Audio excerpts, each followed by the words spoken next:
जिससे इजीली आपका स्टोर ना इंस्टाग्राम पे ऊपर रैंक होगा, ऑर्गेनिकली आपको ज़्यादा कस्टमर्स आएंगे, ज़्यादा ट्रैफिक आएगी, ज़्यादा फॉलोअर्स आएंगे और इजीली आपका प्रोडक्ट सेल आउट होगा। एक परफेक्ट इंस्टाग्राम शॉपिंग पेज या फिर एक परफेक्ट इंस्टाग्राम स्टोर किस तरीके से बनाया जाता है, इस वीडियो पे आप जान जाओगे। इस वीडियो को एंड तक के देखना। नमस्कार दोस्तों, मैं हूं लक्षित सेठिया, आप देख रहे हैं सोशल सेलर एकेडमी।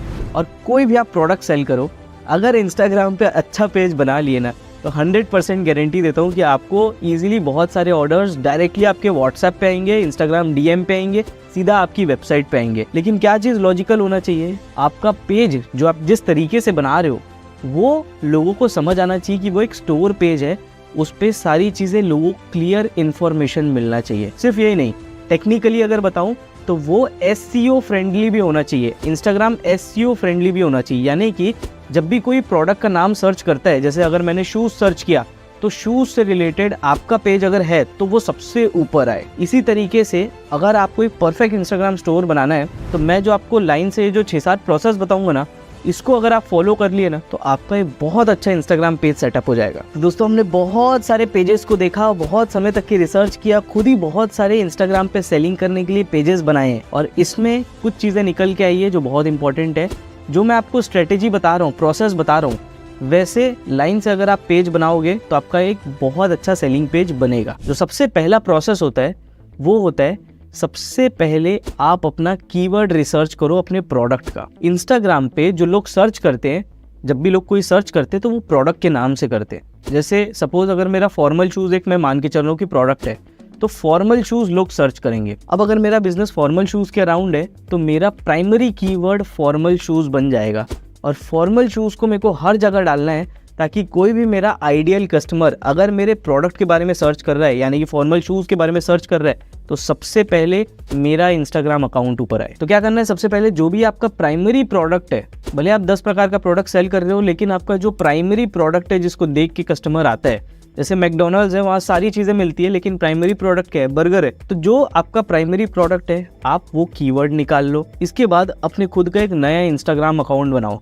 अगर पुराना इंस्टाग्राम अकाउंट है तो ऑफकोर्स उसको चेंज कर सकते हो, लेकिन इतना जल्दी SEO चेंज नहीं होता इंस्टाग्राम पे, तो वो थोड़ा सा टाइम लेता है। मैं रिकमेंड करूंगा सभी को कि आप नया इंस्टाग्राम पे ये चीज़ को एक्सपेरिमेंट ज़रूर करो। पुराने को भी कर सकते हो, लेकिन नया इंस्टाग्राम के साथ करोगे ना तो 110% आपको रिस्पॉन्स थोड़ा सा ज़्यादा मिलेगा। नया इंस्टाग्राम अकाउंट बनाओगे, उसमें जो सबसे पहला आपका यूज़र नेम पूछता है, उसमें आपको अपना प्राइमरी कीवर्ड डालना ही है। सपोज अगर मैं फॉर्मल शूज़ बेच रहा हूँ तो फॉर्मल शूज़, वहाँ पे मेरा प्राइमरी कीवर्ड आएगा। अब ज़्यादातर लोग ये बोलते हैं कि हमारे ब्रांड का नाम आना चाहिए, नो डाउट ब्रांड का नाम दिखना चाहिए, लेकिन लोग ब्रांड के नाम से सर्च नहीं करते। लोगों को आपके ब्रांड का नाम पता भी नहीं होगा, लोग प्रोडक्ट के नाम से सर्च करते हैं।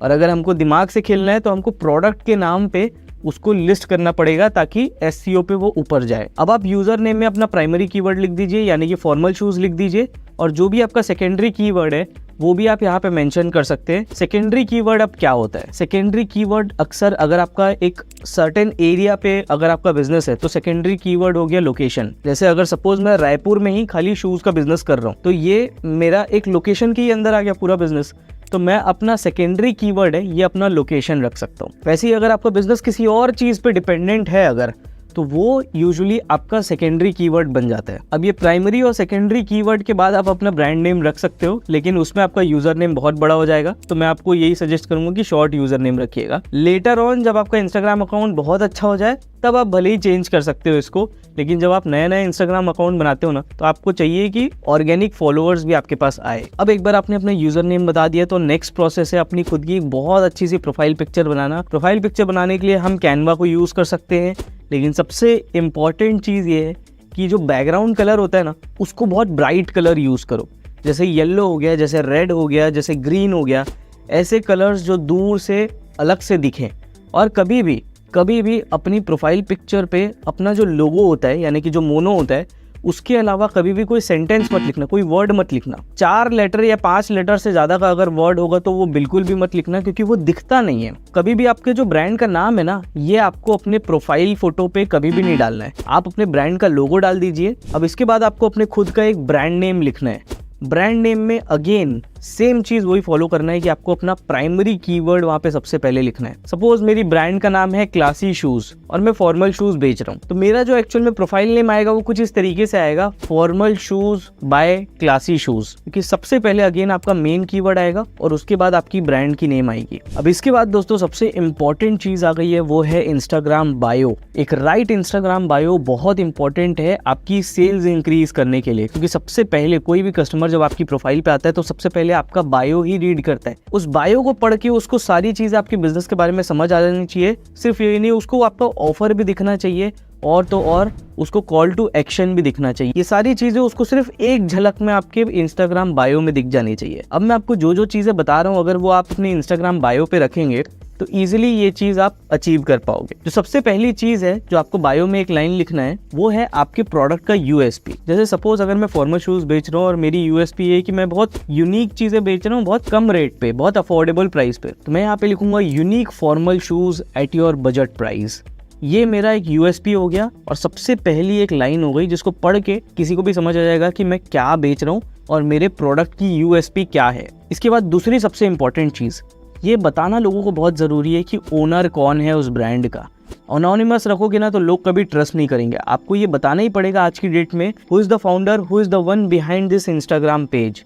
तो यहाँ पे आपको लिखना पड़ेगा फाउंडेड बाय या ओन्ड बाय लक्षित सेठिया या जो भी आपका नाम है वो, ताकि लोगों को एक ट्रस्ट हो जाए। यहाँ पे आप अपने पर्सनल इंस्टाग्राम अकाउंट को टैग भी कर सकते हो अगर आप चाहो तो, नहीं तो आप खाली वहाँ पे नाम भी लिख सकते हो। ये इसलिए क्योंकि लोगों को ट्रस्ट होता है कि भाई कौन पर्सन है जो इसके पीछे बेच रहा है सामान को। इसके बाद बहुत इंपॉर्टेंट चीज होती है, वो है आपकी टर्म्स और पॉलिसी। अक्सर लोग ऑनलाइन स्टोर पे क्या एक्सपेक्ट करते हैं इंडिया में, कैश ऑन डिलीवरी। तो वहाँ पे आपको 100% लिखना है कैश ऑन डिलीवरी है कि नहीं, और शिपिंग आपकी कितने दिन में होती है। जैसे अगर आपका एक हफ्ते के अंदर शिपिंग हो जाती है तो 7 डेज शिपिंग, अगर आपकी 5 दिन के अंदर शिपिंग हो जाती है 5 डेज शिपिंग। अगर आप इंटरनेशनल शिपिंग देते हो तो वहाँ पे आपको इंटरनेशनल शिपिंग भी लिखना है। आपके कस्टमर किस हिसाब से है, तो जो आपके कस्टमर सबसे ज़्यादा पॉलिसीज आपको पूछते हैं वो पॉलिसीज आप बायो में ही मेंशन कर दो एक लाइन में, तो सबसे अच्छा है। इसके बाद जो बहुत इंपॉर्टेंट चीज़ है जो आपको बायो में लिखना है, वो है एक ऑफर। जैसे कोई कूपन कोड हो गया, जैसे कोई अलग सा टास्क हो गया। अब यहाँ पे आप लिख सकते हैं कि use coupon SS10 to get 10% discount. Suppose मैंने एक हाइपोथेटिकल लिख दिया और उसके बाद अगर कोई भी हमारे पास आता है बाय करने के लिए और वो SS10 करके अगर कोई भी कूपन कोड बता रहा है तो हम उसको 10% डिस्काउंट कर देंगे। अब इसके बाद कॉल टू एक्शन बहुत इंपॉर्टेंट है, to buy any product click the link below. यहाँ से लोग आएंगे आपकी वेबसाइट पे, आएंगे वेबसाइट पे आपका प्रोडक्ट स्क्रॉल करेंगे और आपके पास व्हाट्सएप पे आएंगे। अब आपको कुछ इस तरीके की व्हाट्सएप की जो स्टोर वाली वेबसाइट है ये कैसे बनाना है मैं आपको बताता हूँ। आप सिंपली socialseller.in पे जा सकते हैं, यानी कि हमारी वेबसाइट पे जा सकते हैं। यहाँ पे आप मार्केट सेक्शन पे जा सकते हैं। मार्केट में जाने के बाद यहाँ पे ऑप्शन है बिकम अ सेलर का, आप बिकम अ सेलर पे जाइए और यहाँ पे आप अपना प्रॉपर बिजनेस को रजिस्टर कर सकते हैं। जैसे ही आप प्रॉपर पूरा अपना बिजनेस रजिस्टर करेंगे और अपने प्रोडक्ट्स को अपलोड करेंगे तो कुछ इस तरीके की आपकी खुद की एक व्हाट्सएप स्टोर वाली एक वेबसाइट बन जाएगी, जहाँ पे कोई भी कस्टमर आ सकता है, इजीली आपके सारे प्रोडक्ट देख सकता है, आपकी कैटेगरीज देख सकता है और उस प्रोडक्ट के लिए इंक्वायरी क्रिएट कर सकते हैं। जैसे ही कोई इंक्वायरी क्रिएट करेगा वो सीधा आपके पास व्हाट्सएप पे आ जाएगा। और सबसे बढ़िया ये बात है कि जो जो कस्टमर्स आपके पास इंक्वायरी क्रिएट कर रहे हैं उनका डेटाबेस आप कुछ इस तरीके से अपने डैशबोर्ड पे देख सकते हो। तो ये हमने अपने सारे ऑनलाइन सेलर्स के लिए बनाया हुआ है। अभी जाके ट्राई आउट कीजिए और बताइए आपको ये फीचर कैसा लगा। अब यहाँ तक का हमारा प्रॉपर एक इंस्टाग्राम स्टोर सेटअप हो गया। अब एक और बहुत इंपॉर्टेंट चीज़ है जो अक्सर लोग मिस कर जाते हैं और वो है इंस्टाग्राम की हाईलाइट्स। हाईलाइट्स बहुत इंपॉर्टेंट चीज़ होती है और इस पर क्या क्या चीज़ें रखना है वो मैं आपको बताता हूँ, जो एक परफेक्ट ऑनलाइन स्टोर के लिए बहुत ज़रूरी है। जो सबसे पहली चीज़ है ना वो है क्लाइंट फीडबैक। एक हाईलाइट बनाना, उस हाईलाइट पे जितनी भी आपकी स्टोरीज़ है वो आपकी क्लाइंट फीडबैक वाली जितनी भी स्टोरीज़ है उसको आप स्टोर करके रख दो। तो कोई भी उस क्लाइंट फीडबैक वाली हाईलाइट पे जाएगा तो आपके जितने भी क्लाइंट्स के फीडबैक मिले हैं वो लाइन से उसको देख सकता है। सेकेंड, एक दूसरा हाईलाइट बनाओ न्यू कलेक्शन का, जिसमें आपके जो जो अपडेटेड न्यू कलेक्शंस आते जा रहे हैं उसकी पूरी हाईलाइट को सेव करते जाओ। तीसरी हाईलाइट्स अपनी खुद की बनाओ अपकमिंग ऑफर्स की, जो जो आपके ऑफर्स आगे आने वाले हैं, जैसे आगे होली में कौन सा ऑफर है, दिवाली में कौन सा ऑफर है, राखी में कौन सा ऑफर है, ये जो ऑफर आने वाले हैं वो पहले ही अपने कस्टमर ऑडियंस को आप बता दो और कौन कौन से ऑफर्स के थ्रू लोग इजीली डिस्काउंट ले सकते हैं वो भी आप मेंशन कर सकते हो। अब एक चीज़ बहुत इंपॉर्टेंट है, आपको ना प्रोडक्ट की ना रॉ इमेजेस का भी एक हाईलाइट बनाना है, जहाँ पे आप अपने सारे प्रोडक्ट की जो रॉ इमेज होती है वो भी आप डालो। हमेशा एडिटेड पिक्चर्स ही कस्टमर को दिखाना अच्छा नहीं है। कस्टमर को पता चलना चाहिए कि एक्चुअल में भी प्रोडक्ट किस तरीके से दिखता है। तो अक्सर ऐसा होता है कि लोगों को दिख कुछ और रहा है, उनको मिलता कुछ और है, तो एक्सपेक्टेशंस मैच नहीं होती। इसके अलावा आप अपने बिजनेस का प्रोसेस भी वहाँ दिखा सकते हो कि कैसे आप पैकेजिंग करते हो, किस तरीके से आप स्टोर करके रखते हो, कैसे आप फोटोग्राफी करते हो। तो ये जो बिज़नेस का प्रोसेस है, इससे भी लोग काफ़ी एंगेज होते हैं, ट्रस्ट बढ़ता है और इवेंचुअली लोग ये सब चीज़ देखने के बाद आपके ईजिली कस्टमर बन जाते हैं। तो अब दोस्तों कुछ इस तरीके की आपकी एक जोरदार प्रोफाइल बन जाएगी। हमेशा एक ही ब्रांड कलर के साथ आप चलना, जो ब्रांड कलर आप चूज़ कर रहे हैं, जो भी कलर आपके ब्रांड का है, उसी ब्रांड कलर को हर जगह आप हाईलाइट कर सकते हो। कैनवा बहुत अच्छा टूल है जहाँ से आप हाईलाइट्स भी बना सकते हो, अपनी प्रोफाइल पिक्चर भी बना सकते हो। अब बारी आती है पोस्टिंग की, कि पोस्टिंग किस तरीके से करना है। अगर आप कोई भी ऑनलाइन स्टोर चला रहे हो इंस्टाग्राम पे, तो आपको खाली प्रोडक्ट पोस्ट नहीं करना है। मैं बिल्कुल भी इस चीज़ के फेवर में नहीं रहता कि आप खाली प्रोडक्ट पोस्ट करो। अगर आप खाली प्रोडक्ट पोस्ट करते रहोगे ना, इंस्टाग्राम एक दिन डिटेक्ट कर लेगा और वो 100% आपके अकाउंट को कभी ना कभी बैन कर देगा। आपको खाली प्रोडक्ट की फ़ोटो पोस्ट नहीं करना है। आपको क्या क्या पोस्ट करना है? आपको सबसे पहले कस्टमर की टेस्टिमोनियल पोस्ट करना है। जो लोग प्रोडक्ट खरीदे हैं, जो लोग आपके बारे में सही फीडबैक दे रहे हैं, उनकी वीडियोज़ आप पोस्ट कर सकते हो। आपको प्रोडक्ट की रॉ वीडियोज़ पोस्ट करना है। आपको अपने बिजनेस से रिलेटेड वीडियोस पोस्ट करना है।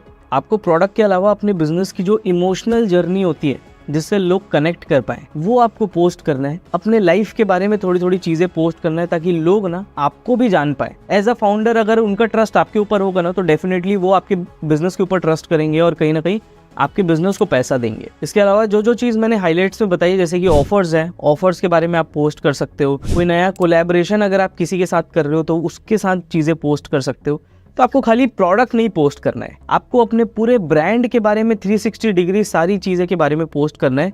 जब भी आप एक सक्सेसफुल इंस्टाग्राम स्टोर बना पाओगे। अगर आप खाली प्रोडक्ट की इमेजेस डालोगे ना, एक समय के बाद आपका इंस्टाग्राम पेज ग्रो भी होना छूट जाएगा और इंस्टाग्राम आपको ब्लॉक भी कर सकता है। अब हमेशा दोस्तों मैं एक चीज़ सजेस्ट करता हूँ, 2 इंस्टाग्राम अकाउंट हमेशा अपना रखना।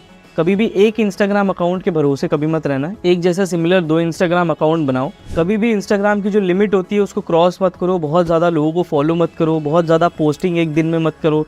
एक दिन में 3 से 4 पोस्ट करो बस, उससे ज़्यादा कभी नहीं करना। और तो और अगर आपको थोड़ा सा लेजिटिमेट दिखना है, तो अब मेटा का वेरीफाइड वाला भी ऑप्शन आ गया है कि आप कुछ पैसा पे करो फेसबुक को और वो आपको वेरीफाई करता है। तो आपको अगर ट्रस्ट गेन करना है, थोड़ा सा दिखाना है अपने स्टोर को, तो आप वो वेरिफिकेशन वाला बैज भी खरीद सकते हो। आई डोंट नो एग्जैक्टली कि ये वर्क किस तरीके से कर सकता है, बट अगर आप पैसा दे के 600-700 रुपये दे के अगर आपके पास एक वेरिफिकेशन का साइन आ रहा है, तो डेफिनेटली वो थोड़ी सी अथॉरिटी बिल्ड करेगा और आप अपने कस्टमर को एक ब्रांड की तरह डिस्प्ले कर पाओगे।